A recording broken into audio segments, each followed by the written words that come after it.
Hello बच्चों, let's read the question. The question says, the current flowing in a coil of self-inductance 0.4 millihenry is increased by 250 milliampere in 0.1 second. The EMF induced will be.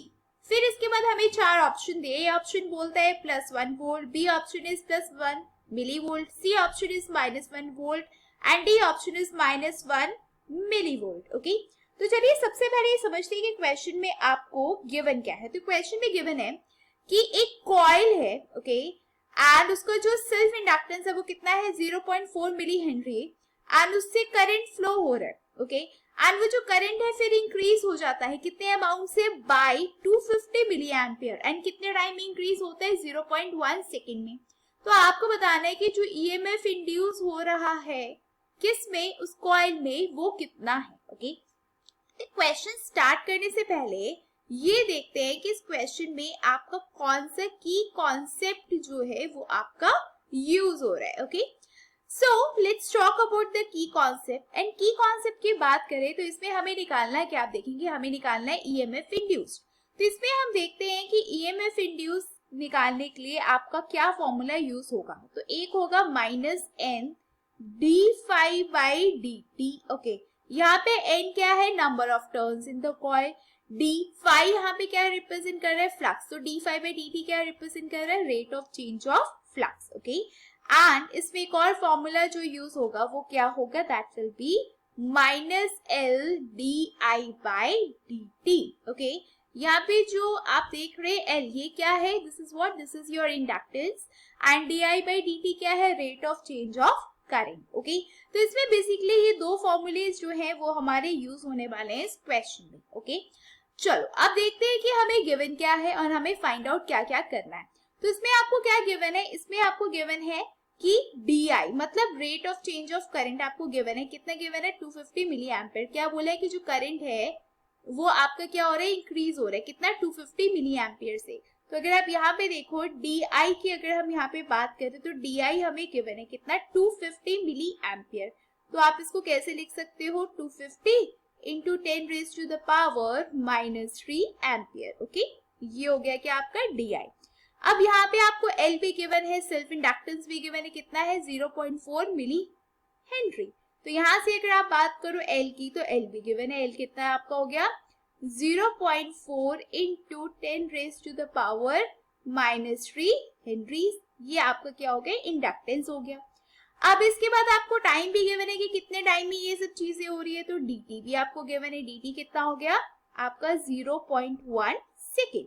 आपको निकालना क्या है, आपको निकालना है यहाँ पे ईएमएफ इंड्यूस्ड. ओके, नाउ अगर हम फॉर्मूले की बात करें तो आपको पता है कि n∅ is equal to what, n∅ is equal to Li.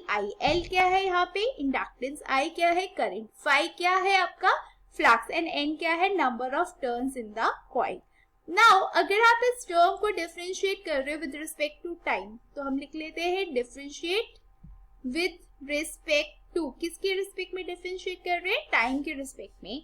तो यही इक्वेशन क्या हो जाएगी आपकी, n d∅/dt is equal to what, is equal to L di/dt.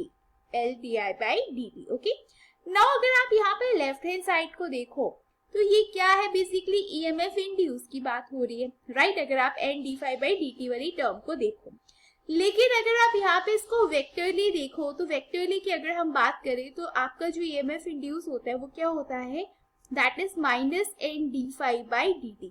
अच्छा, माइनस साइन क्यों लगाया, क्योंकि आपको पता है कि जो ईएमएफ इंड्यूस होता है वो हमेशा क्या करता है, जो फ्लक्स है उसको हमेशा क्या करने की कोशिश करते हैं, बेसिकली अपोज करने की कोशिश करते हैं, राइट. जो फ्लक्स है वो हमेशा चेंज को अपोज करने की कोशिश करते हैं, उस रीजन को अपोज करने की कोशिश करता है. इसलिए हम इसको क्या लिख सकते हैं, -n d∅/dt. लेकिन अगर आप इसको सिर्फ मैग्नीट्यूड में कंसीडर करोगे तो यहाँ पे फिर माइनस साइन नहीं आता. नाउ इसी को अगर आप देखो, इसी के अगर राइट हैंड साइड वाली इक्वेशन देखो तो वो भी क्या हो जाएगी फिर आपकी -L di/dt हो जाएगी, राइट.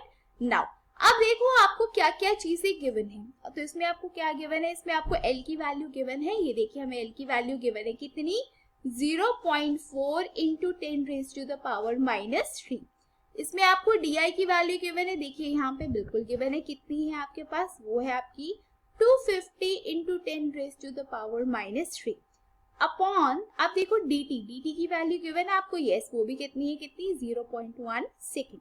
तो जब आप इसको सॉल्व करोगे आपके पास वैल्यू क्या आएगी, आपके पास वैल्यू आएगी -1 into 10 raise to the power -3 volt. अगर आप इसको मिली वोल्ट के टर्म में लिखना चाहते हो तो आप कैसे लिख सकते हो, -1 मिली वोल्ट। ये क्या आ गया आपके पास, ये आ गया यहाँ पे आपके पास इंड्यूस्ड ईएमएफ। इंड्यूस्ड ईएमएफ की वैल्यू कितनी आ गई, -1 मिली वोल्ट। और आपको निकालना क्या था, आपको यही निकालना था कि कितनी ईएमएफ आपकी कॉइल में इंड्यूस हो रही है। दैट मीन्स यही है हमारे इस क्वेश्चन का आंसर। एंड अगर आप ऑप्शन देखोगे तो आप देखोगे आपका जो यहाँ पे जो ऑप्शन नंबर डी है, जो कि क्या है आपका -1 मिली वोल्ट, दैट मीन्स वो हो गया आपके इस क्वेश्चन का correct answer. So I hope you all have understood the question well. All the best and thank you.